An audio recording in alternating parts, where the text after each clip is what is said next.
Alright, welcome back to the tutorials. So, we're getting pretty close to the end of this set of inventory management tutorials here, and we've got a fairly fully functional inventory system here in terms of we can move items, we can swap them, we can delete items, right, that kind of thing.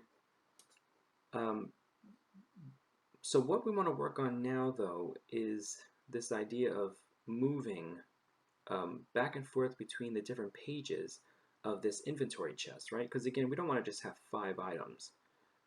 So let's start in global variables, and I want to show you, let's bring it up here. Okay. So rather than, again, take up a bunch of time watching me fill out variables, what I did was I went to chest inventory and I hit this 2 more times to get 2 more child variables underneath chest inventory. You might recall when we created chest inventory, we made a page number as its first child variable. Then we made 5 children variables under the page number, which are slots. And then for each slot, we made 3 children variables, which we made isFilled, item count, and item ID. So what I did is I went and I made 2 more pages. So these are immediate child variables under chest inventory. And for each page, again, I've got 5 slots. And for each slot, I've got 3 child variables under that. So if you want to pause the video or come back to it, go ahead and fill out the rest of our chest inventory with 2 more pages.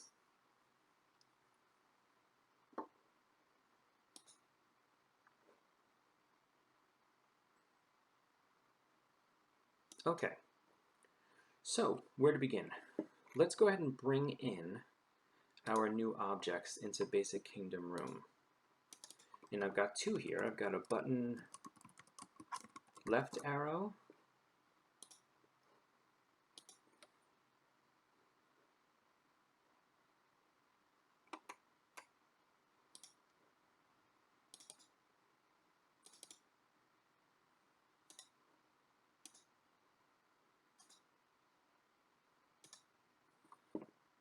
Alright, and I've got a button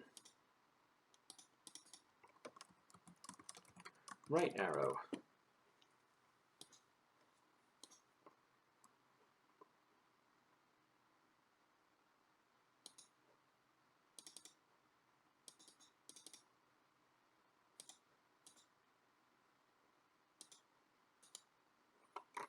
Okay, and I'm going to make these global.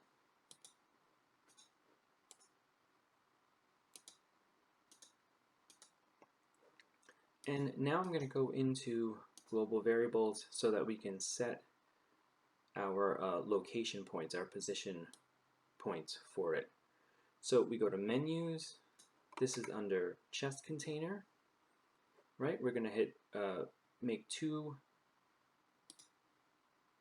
child variables under chest container.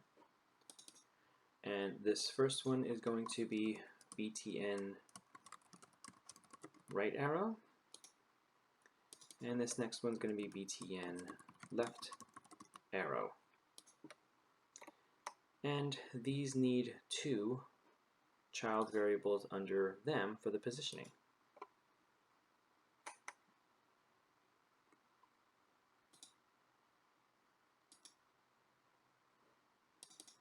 Okay, and that's position X and position Y.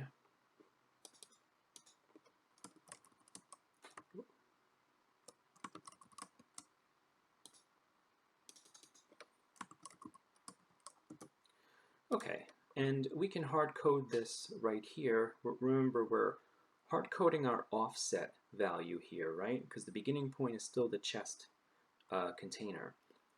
And I played around a little bit with this to see where it would look its best from my menu. And for me, the left arrow with a value of 40x and 40y worked out nicely. And for the right arrow, 260 and 40 seem to work out pretty nicely. So let's hit apply. And let's open up our inventory creation, external event. And let's add some buttons. Let's make sure we're in the chest inventory screen creation. And we're going to paste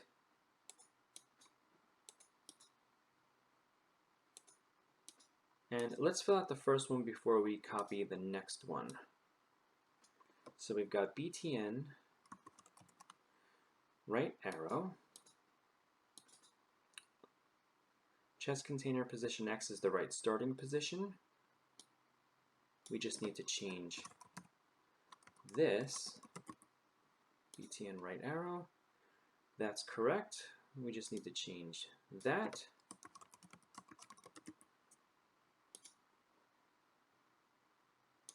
Okay, we'll hit apply.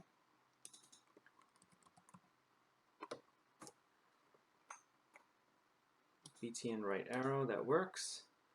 Now we can just copy this, paste it in, copy and paste. And this becomes left arrow. Oh wait, hold on, I think I changed the Z order by accident. I did. Let me fix that.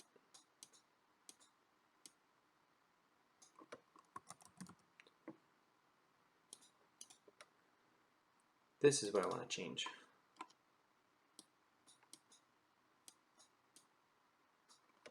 Okay, this is going to become left arrow. Pretty straightforward stuff here, actually. We already did the hardest work for the inventory management system, honestly. So left arrow, that looks good. Okay, let's change the Z order here. And again, as long as it's above our chest container, we're fine.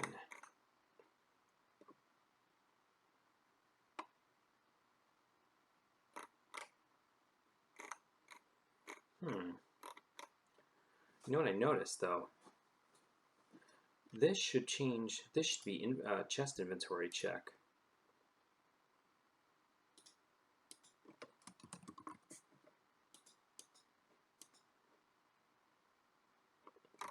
Huh, glad I caught that. All right. Okay, so we should have drawn, that should draw the arrows on our screen. Let's see. There they are. And again, I mean, none of this stuff looks great. None of it does. But that's not the point. It's easy to just create a nicer looking menu sprite and just throwing it into the code, right? That's easy enough.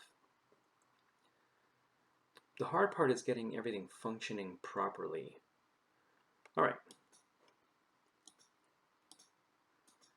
So the next thing that I want to do is I want to go to Inventory Manager and make sure your chest inventory layer code is open. Let's go, let me close this up right now.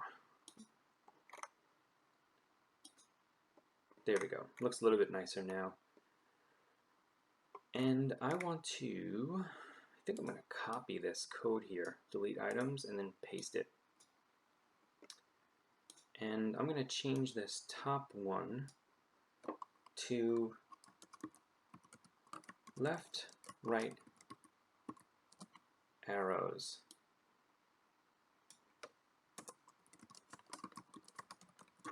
For page number. And we're going to say BTN, let's deal with the left arrow first. btn left arrow, btn left arrow. Let's change these first, and then we'll look at that code.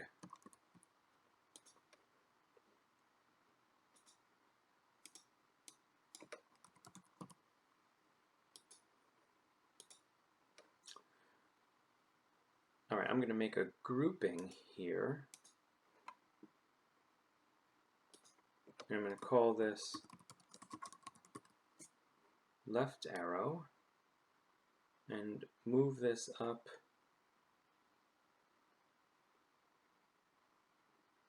underneath here and move this code underneath here so that we can just copy this and change these to right arrow later on. All right, so we've got all of our left arrows. Let's look at our code here. Now the left arrow is going to subtract a page. We're going to move backwards down from 3, 2, 1 pages, right?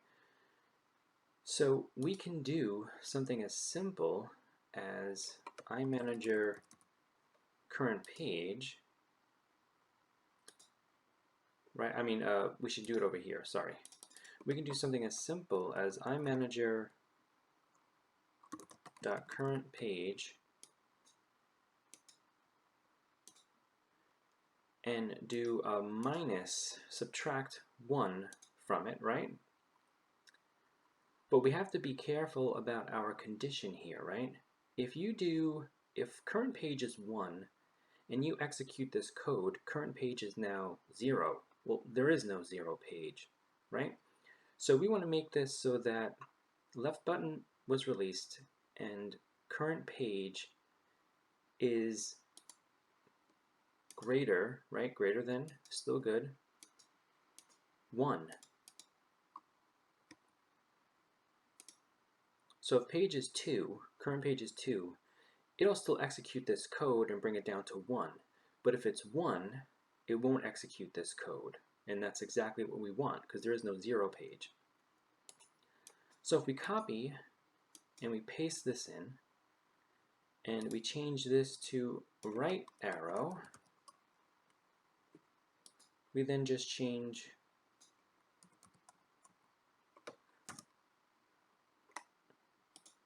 these here.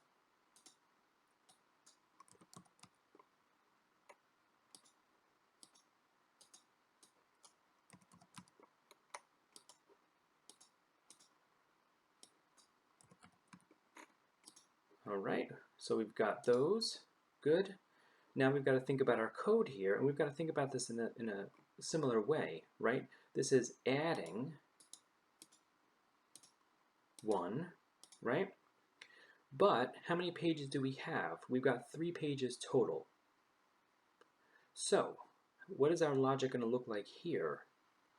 Only execute a +1 if it's now, what should our logic be? Less than, right? 3. Because think about it, if current page is 2, it comes here and it says, okay, 2 is less than 3, execute this. +1 to current page. Now current page is 3. If we come back into this, is 3 less than 3? No. So don't execute this code.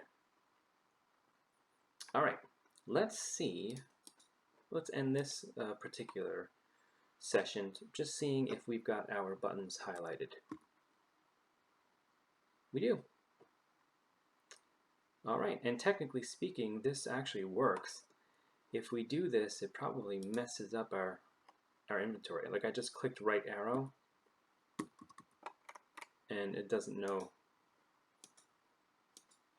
what to do really. See, it doesn't work. But I bet you if I click that to bring it back to 1, it'll move. All right, so next session we're going to work on the code behind this, behind the scenes.